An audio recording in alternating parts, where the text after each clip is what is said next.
Chapter 31. The Sacred World of the Kais. Bored.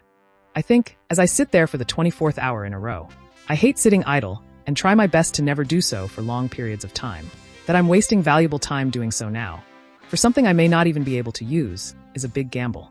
Gah, fuck me, this is taking forever. If it doesn't happen soon I think, before being interrupted by a new prompt. Limits released. Potential unlocked form unlocked. Oh. Yes, I think that should do it. The Elder Kai announces, breaking the silence around us. You did it, Elder? Shin asks, staring at me. Yes, I did. It was not easy. Your energy is absurdly odd, Scion. Thankfully for someone of my extreme intelligence and experience. He replies, striking a bit of a pose. I don't feel that different, but I can somehow tell that things have changed. Let's see. I say as I concentrate on my energy. Where before I felt a small switch to shift into Super Saiyan and beyond, it now felt much more like a button. A small prod, and my normally spiky aura streamlines flattening. The air around me thickens again and again, yet feels softer than air to me. My body is flooded with energy, more energy than I'd ever felt before. Except when using Super Kaioken times 7 as a Super Saiyan 2. No strain. I could probably keep this up forever if I needed to. Kaioken, while extremely useful, took so much out of me that I was always on a time limit. I think as my power level reaches its peak. But this feels as natural as my base form. No struggle, no exertion. My word, forgive me for being optimistic, but I think you may actually be able to beat Majin Buu now. Shin says, staring at me in awe. I nod, before letting the form drop. I think so as well, Supreme Kai. I need to leave, but you said there was something you wanted to talk to me about? Ah, yes KLL, and I absolutely must talk to you before you leave. Planet Vegeta. Namekian, you say? Vegeta asks, listening to Raditz report. So the wishes must be made in Namekian. Yes, my king. I kept going for several hours even after he broke, and he was very insistent. In order to make wishes using their Dragonballs, the wishes must be made in Namekian. Raditz reports.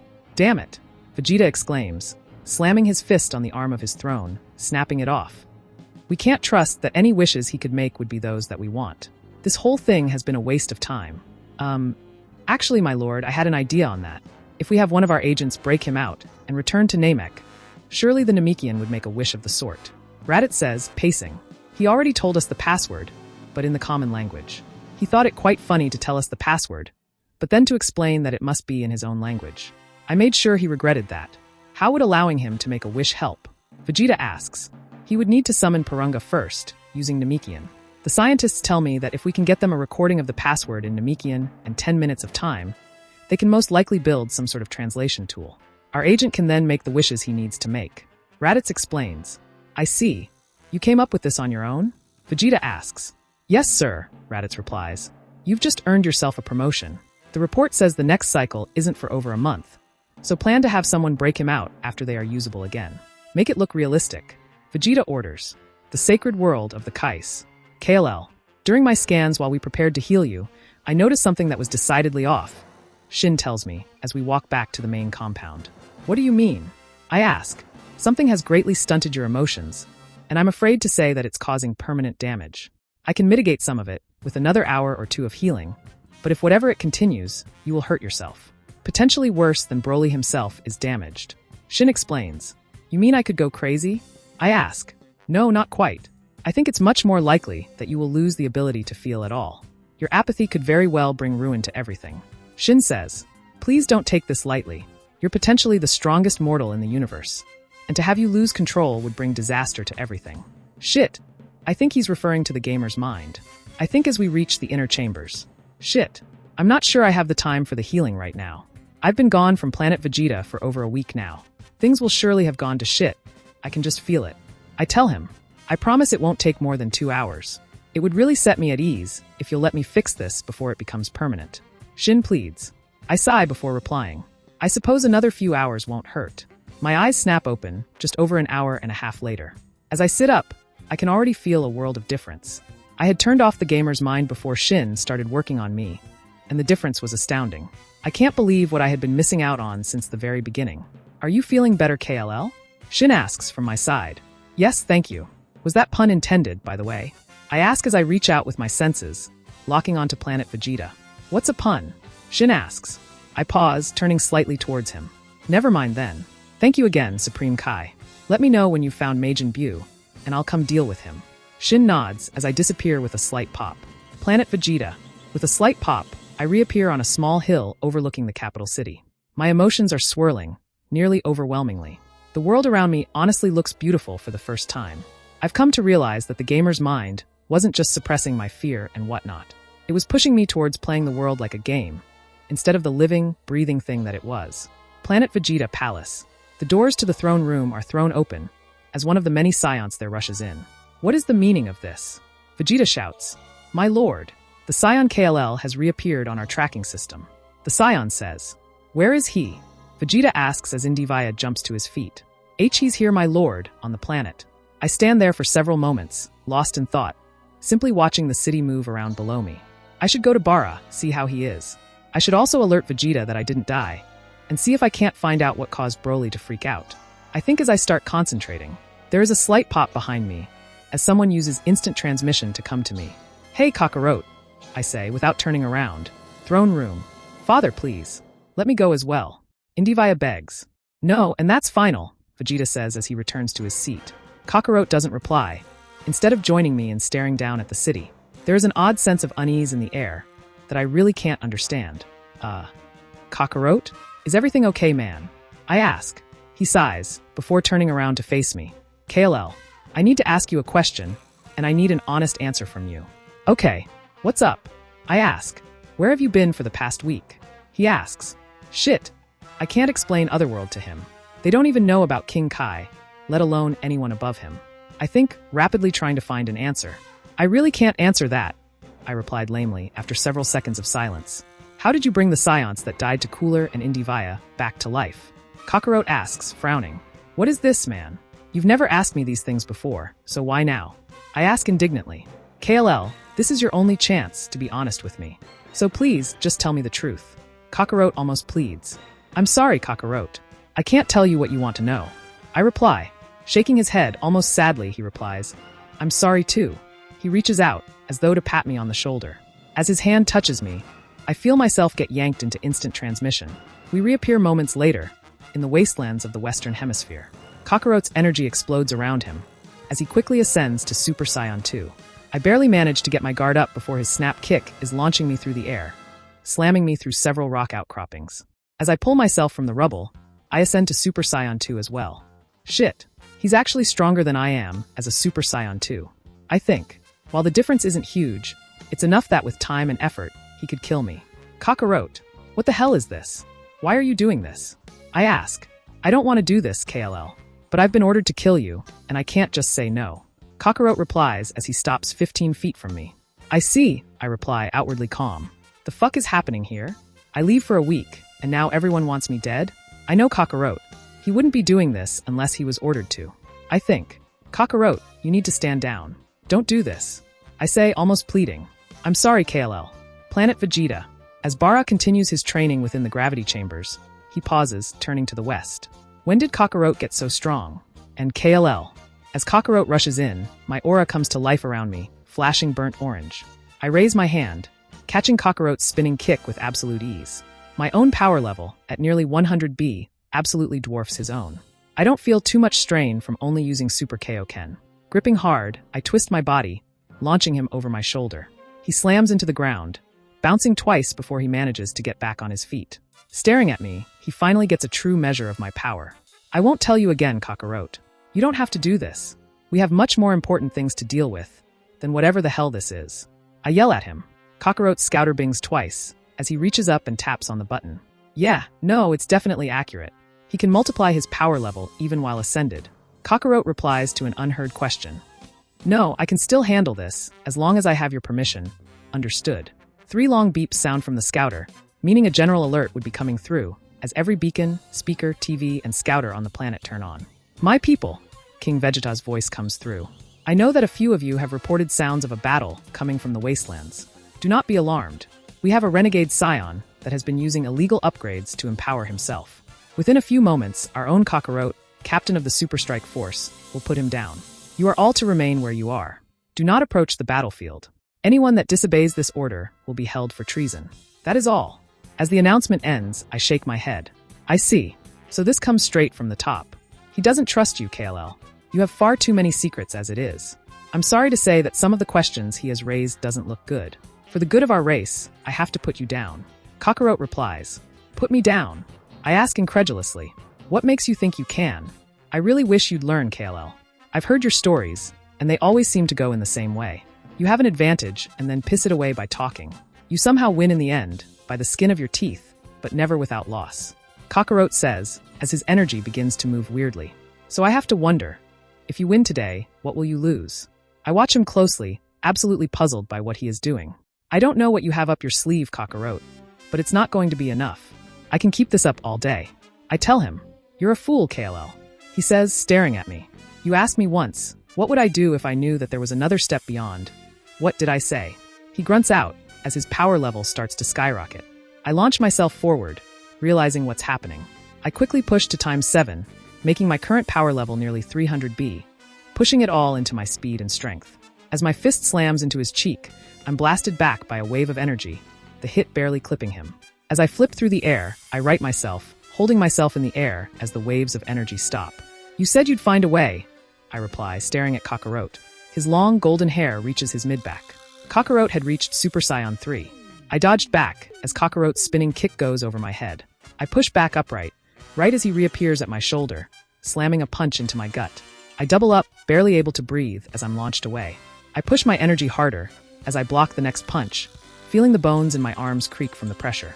I manage to dodge the next punch, returning with a hard knee to the solar plexus that knocks him away. With the breathing room, I push energy into my palms, filling the air between us with a wave of rage and destruction. I use instant transmission to jump a mile away, trying to get more breathing room, as Kakarot hasn't let up one bit. Kakarot appears directly in front of me, his fist outstretched to take my head off. I roll with it, the punch whipping me around. I manage to get my foot out, a kick hard enough to shatter mountains slamming into his knee. As it spins him in the air, I move in for a combo. Fuck, he's so powerful. I scream internally. I didn't think it possible, but as a Super Saiyan 3, he definitely had the advantage. It wasn't by much, just a few billion, but at the current rate, he was using it better than I was. I could feel the drain from Super Kaioken, and it was moving very quickly. Every chance he had, he was catching me with multiple hits, to which I would only be able to respond with 1 or 2. Even the bones in my body felt sore, from the beating he was laying into me. As I spun in place to kick him, he manages to catch my ankle, blasting me in the chest with a beam of energy he had built in his offhand. The beam carries me away as I flip back upright, managing to catch his fist as he came back in. I yank him forward, bringing my elbow in to smash the bridge of his nose. He yells out as his head snaps back, blood pouring from his mouth and nose. "Kakarot, we need to stop this right now. It isn't doing anyone any good." I yell out as I barely manage to dodge another punch. "You think I want to do this? I actually like you, KLL. You've helped me push further than anyone would have thought possible. It's because of you that we may actually be able to defeat Majin Buu if he ever actually arrives." He yells back as he clinches with me. But I have no choice. My son, my daughter, everyone I know and love would be executed if I refuse. He yells as we clash our power directly against one another. "Goddamn it, Kakarot, listen to yourself. We shouldn't be fighting. We should be working together." I yell back. My hand slips, and he takes the chance to damn near break my jaw with the hardest right hook I've ever taken. That punch alone could have cracked a planet in half, of that I'm sure. As I'm knocked back, he slams into me again. This time I can feel a bone snap in my ribs as his kick has no mercy. I fall to the ground, another kick to my side launching me along the ground. I roll, jumping to my feet as he comes back in. Our fists meet in midair, the snap of energy loud enough to be heard miles away. Again and again, our fists meet in perfect concert as we tear the landscape around us to pieces. Both of our strength is flagging, but the difference isn't quite so far apart as it was. I can tell he is losing strength faster than I am, but only just.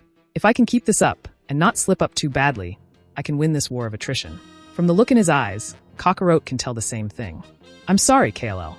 I need to put you down for the good of everyone else. I can't hold back. Thank you for a good fight, though," he says as he closes his eyes. For just a moment, I think he's bluffing before his power level increases by another 5th. With nearly 20B more than me, I know I don't have much of a choice. I drop back to my base form, the loss of energy and stamina blackening my vision for a moment. "I really am sorry, KLL," Kakarot says as he begins walking over to me. "Stop saying that, Kakarot. If you actually were sorry, we wouldn't be fighting right now." I tell him. He pauses, frowning. "I'd tell you to simply leave and never come back, but that wouldn't help. Do you have any personal effects you want me to pass on? Any final words? Final words? I ask. Sure. This battle is far from over. As he frowns again, I push, switching into my potential unlocked form. After the beatdown we had both been given, I wasn't nearly as strong as I could be. Thankfully, I was still stronger than Kakarot. I see. You always have something else up your sleeve, don't you, KLL? Kakarot asks, shaking his head. No matter. He flashes towards me, and with a snap, time seems to almost slow around me. I knock his fist to the side, slamming an elbow into his side, knocking him to the left. I push forward, a hard left to his face before he can move more than a few feet. I could feel my energy flowing through me at breakneck speed, allowing me to move multiple times faster than normal. I could tell that it wouldn't last forever, though. As I slid back, I managed to sweep Kakarot's feet out from under him, and with a spin, I backhand him away. With a snap, time speeds back up as Kakarot is launched away. He bouncing across the ground like a stone on water, before disappearing into instant transmission. He reappears behind me, and again time slows to a fraction. I whip around, catching his fist in my palm, yanking him forward. I bring both knees up, one slamming into his chest, the other into his chin. As the force of the attack carries him into the air, I use instant transmission to appear right above him. I spin in place, a hard hammer fist knocking him to the ground far below me. As time snaps back to normal speed, I drop down, slamming into the ground nearby. Kakarot flies from the crater, his fist slamming into my cheek and launching me away, his rage powering him. He appears next to me almost soundlessly, his kick nearly taking my head off. With time not slowing down, my reactions are slowed as well, till I can finally kick it into high gear. It's a back-and-forth contest, every hit blocked, parried, or returned in kind. I feel the bones creak within my hand, as it slams into his chin. I feel his ribs give way beneath my foot, as I kick him hard enough to destroy a planet. The battle doesn't let up. The ground for miles around us a mass of dust, craters, and burning debris. As his fist snaps a bone in my forearm, my own fractures his cheek. What was originally a fight is turning into a brawl. I manage to connect a hard kick to his sternum, knocking him back nearly 200 feet. I clutch my side, feel the ribs on my left side that is nearly dented. Kakarot, we need to stop this. Killing each other won't fix this. I yell at him. Kakarot's eyes, normally serene, harden with anger. I don't have a choice, KLL. It's kill you here or die trying. There are no other options. He says as he brings both of his palms together in front of him. A ball of energy forms, tight, compacted, as he starts pumping a massive amount of energy into the attack. Shit! I either dodge it or match it. I think, feeling the boiling energy form with. I raise one hand, pushing my own energy into my own attack. The energy contained within is almost peaceful, but with a jagged edge that could cut the hardest metal. It spins almost, producing a blindingly bright light. It's time to end this, Kakarot. I yell, releasing my attack. Gawa! He yells, releasing his own. As they meet in the middle, his hazy green against my bright blue-green energy. A boiling ball of energy forms between them, threatening to explode and overwhelm the both of us.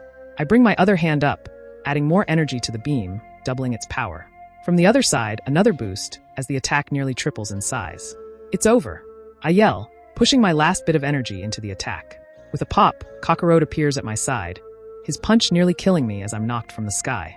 I slam into the ground as Kakarot's knees land in my chest, breaking half my ribs in one shot. Our attack high above combines and begins to fall back to the surface. Cock-a-dash, I start to say as he turns, snapping my head to the side with another well-placed punch.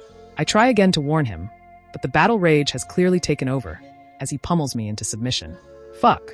We're going to destroy the planet. I think as I try to fight back, push him off, anything to get to the attack in time. There is a momentous clang as the attack is launched upwards, breaking through the atmosphere before exploding in a flash of light and heat that lights the shrubbery around us aflame. As Kakarot turns to see what's happening, a flash of golden light knocks him off of me, slamming him into a nearby cliff. I can't see clearly enough to make out who saved us all, but I can tell from the waist-length hair that someone else had ascended. Explain, now Bara says, holding Kakarot by the neck against the cliff.